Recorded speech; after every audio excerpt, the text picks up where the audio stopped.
Like I used to go to Wild Palms in the Bronx. Like I would be in there and I could feel myself Caribbean, but when I went in there, I just be like, yeah, I feel like an American right here. So if I'm in an environment like that, I'd rather just say, all right, I'm American, because that's what I'm comfortable with. But like, let's say I go somewhere like in the South, or I feel like, man, I'm not really American. Like there's something that's inside of me, like that's not American.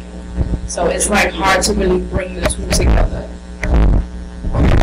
I grew up in a neighborhood that was strictly West Indian, and I went to kindergarten that was private and it was fully Caribbean. When I entered grade school, it was like a whole different thing for me. Like it was ridiculous, and so I never ate like McDonald's. I never ate none of that stuff like junk food and stuff. I always was eating roti or callaloo or saltfish or whatever. Yes. So it's like I did not know what McDonald's was. I didn't know what Coca-Cola was. I did not know what none of that stuff was.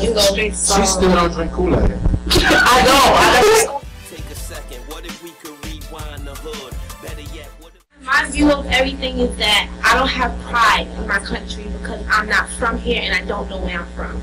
So I'm American and that's all I know. So I grew up around Trinis and all that, and like they have like a lot of them is black and they have a country and they have that pride. So when you're American and you're not proud of the country that you're in and you can't have something called your own, when you around your Trinis and your Guyanese, you feel like more of, okay, I'm proud. So when people come to me all the time and say, what are you?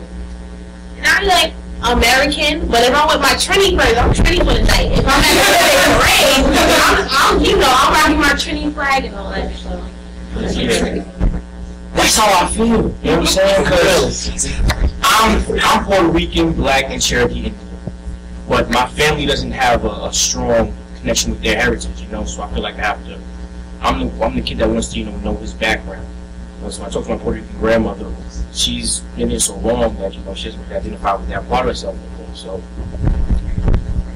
I consider myself Jamaican by association some days.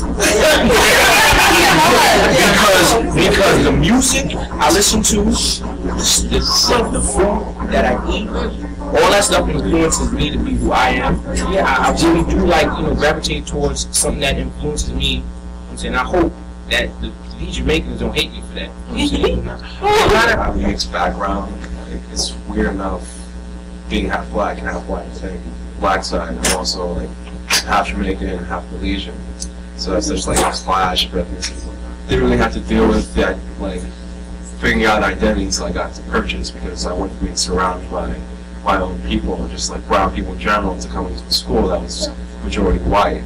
And when I would interact with people, my identity would be the top of the conversation. They just throw out random nationalities at me, and I would think it would make me forced to figure out what I identify with the most. But because I feel like I'm like slave, I just feel like I can just sample whatever is out there and not even have to worry about it. And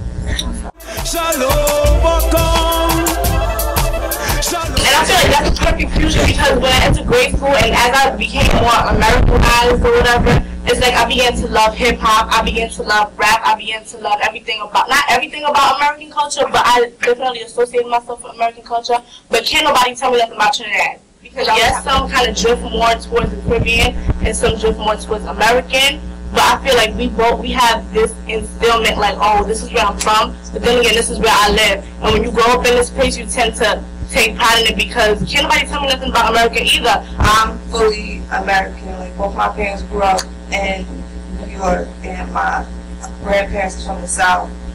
But people, I guess because I have a lot of Caribbean friends, people just assume that I'm Caribbean. I identify as being black, although I'm mostly West Indian. I've never been there. That's never been part of my daily life. But most people don't take the whole I'm from the Bronx. They usually try to go further. Like they'll keep asking me until I say that I'm West Indian. They're like, oh, I see it. So, from face value, we all pretty much look the same. You can't look at me, even if I'm wearing neon green and a freaking neon orange tie, you won't think that, oh, he must be Jamaican, that's why he's wearing ridiculous colors.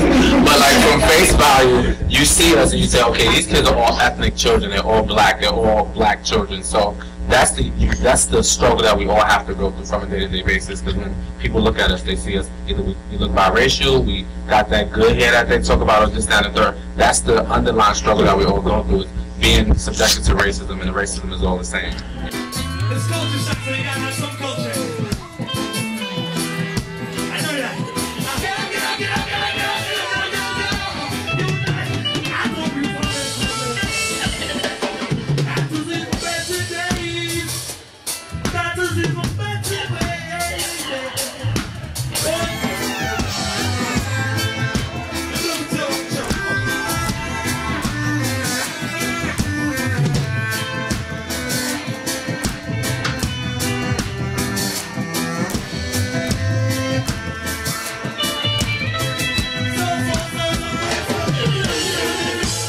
So who intends to live here other guys? Who's staying in New York? New York?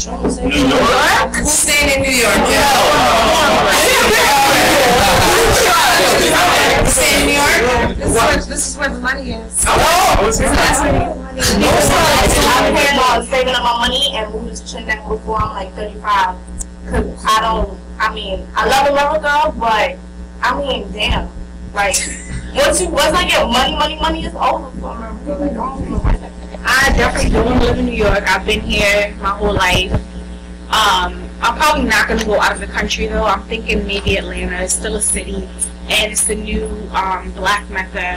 You know, it's coming up or whatever. The only thing I'm worried about is the school system down there, because in the South, the school systems aren't as good as as far as me raising my family and everything down there. I'm iffy, but yeah. So. Like my dad always said, alright, when you're done with college and the next one done, I can't take it. Like you always just want to leave, but I'm like, I could stay in Jamaica for 6 months, you know. But living there for 5 years, like in my mind, I can't picture it. Who knows, it might change once I get there and I start staying. Because when I go on vacation, I do feel like, alright, I want to stay a little longer. But like as for living there, I can't picture it right now. But I can't live here neither. I'm gone. I mean, for me, you know what it is the fact that I know Jamaica very well, and it's just the atmosphere is different, the air is different, the food is different, and you come to America, you get all that sugar up, and I don't want to get all that sugar. I want to be strong and healthy, and the sun is just in my, like 90. Yes. I was gonna say, I don't think honestly there's no place more Jamaican than my house for me. Because my dad is still washing clothes and hanging them outside on the line, even in the cold weather right now. Which is gonna dry. I mean, I guess that's what it is. I mean, all of us have some type of common struggle, even though we all have our, our slight differences. At some point, you kind of have to put your subtle differences aside and just, I guess, collectively get together to fight. That's it. So everybody don't come wind up and wait.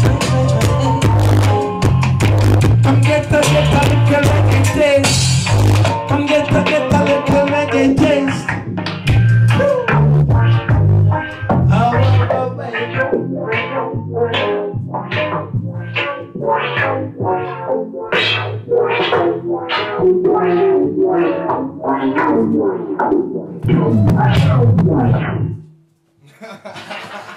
Thank you. So